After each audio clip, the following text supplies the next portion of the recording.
31. Philly's COVID vaccine mandate for all unionized city employees took effect, it was last Friday. Now, Philadelphia's Firefighters and Paramedics Union is taking legal action, suing the city of Philly.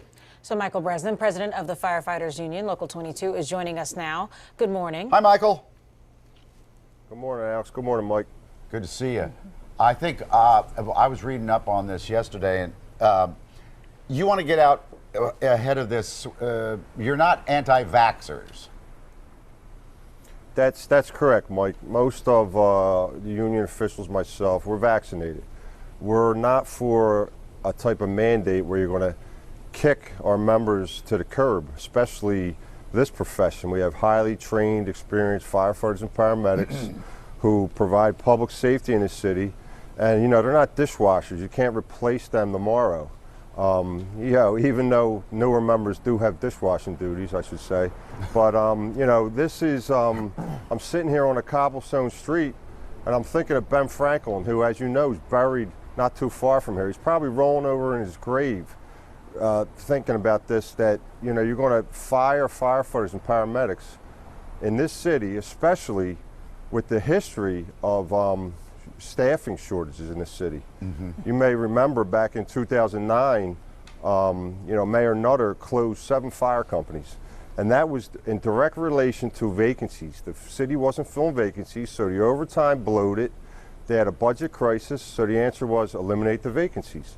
So we're fearful of that again. Right now we're down 563 budgeted vacancies.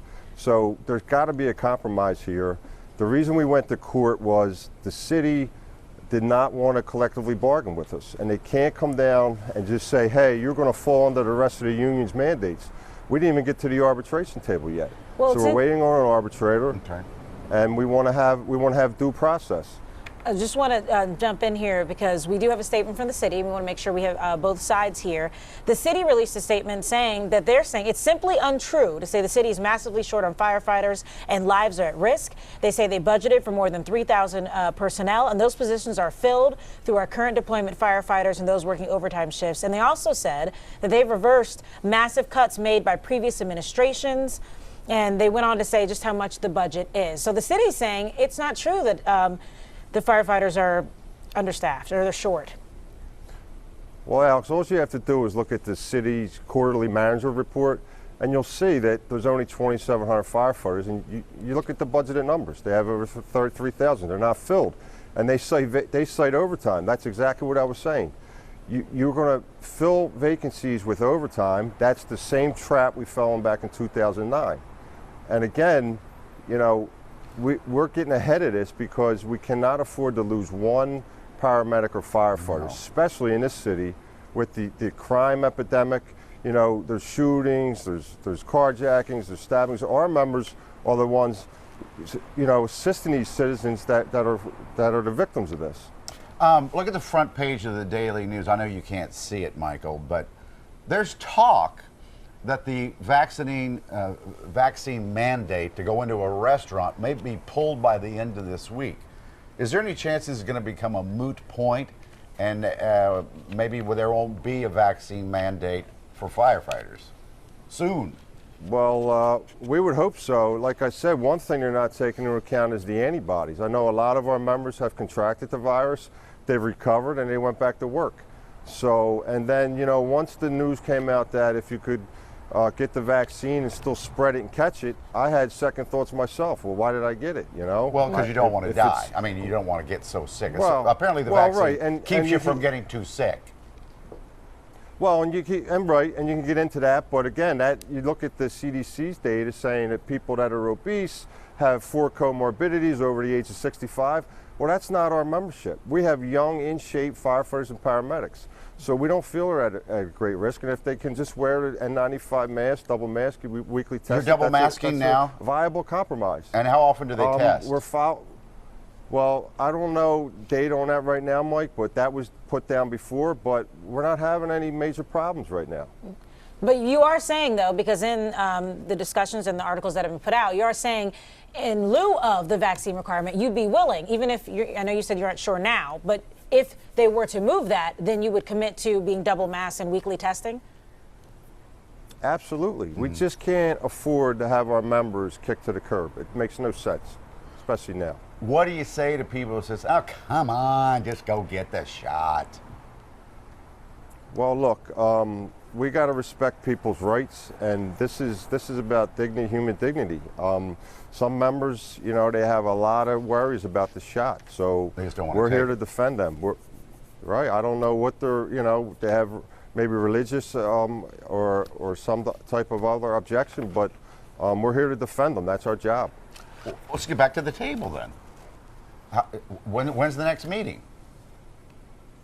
Well, the arbitration process basically is just starting. We selected a neutral arbitrator, so that both sides' legal teams have to meet, schedule a hearing or two, and we'll be able to put on our side of the case.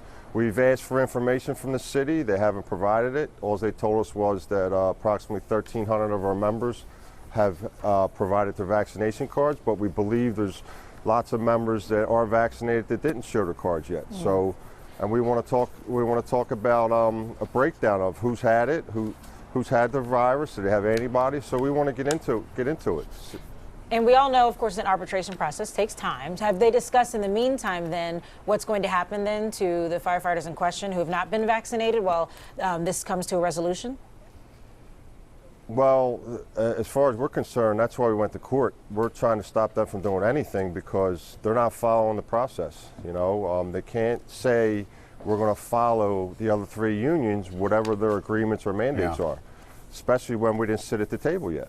Also, the city said this about you. We wish Mr. Bresnan, that's Michael Bresnan right there, would spend more time urging his membership to get vaccinated and protect themselves and the residents they serve instead of spreading falsehoods and attempting to engender fear. Well, Mike, whoever said that ought to dial that rhetoric down because it's not our job to tell people to get a needle or a jab. Our job is to protect our members and make sure the public safety is number one. And that's what the mayor's office ought to do. That's their job. Public safety is their main objective. And lastly, have you talked to any other unions about this? Because 3 other, of course, big unions, they have come to an agreement. Well, that's the interesting thing. DC 33, which is the blue collar workers, actually had an arbitration award. And DC 47, I spoke to their president. They came to an agreement which mimics the DC 33 award. Now, however, the FOP is not finalized yet. Their neutral arbitrator has to sit back down with the panel, I believe, in early March. So that's still an open book.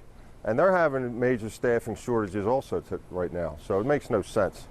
Michael, thank you for coming on, and do remind all of your members there that we really appreciate them protecting us and doing the hard work they do every day. Hey, Mike, we appreciate that, and you're welcome anytime to come to the firehouse and wash some dishes, okay? I don't know if he's ever. Have you ever washed dishes? How long Yes, has it I've been? washed dishes, but I do want a bowl of chili before I wash my bowl. He looks like he has dishwasher hands. Well, Michael, thank you, you. and thank you for the work you do. I do have very soft hands. All right.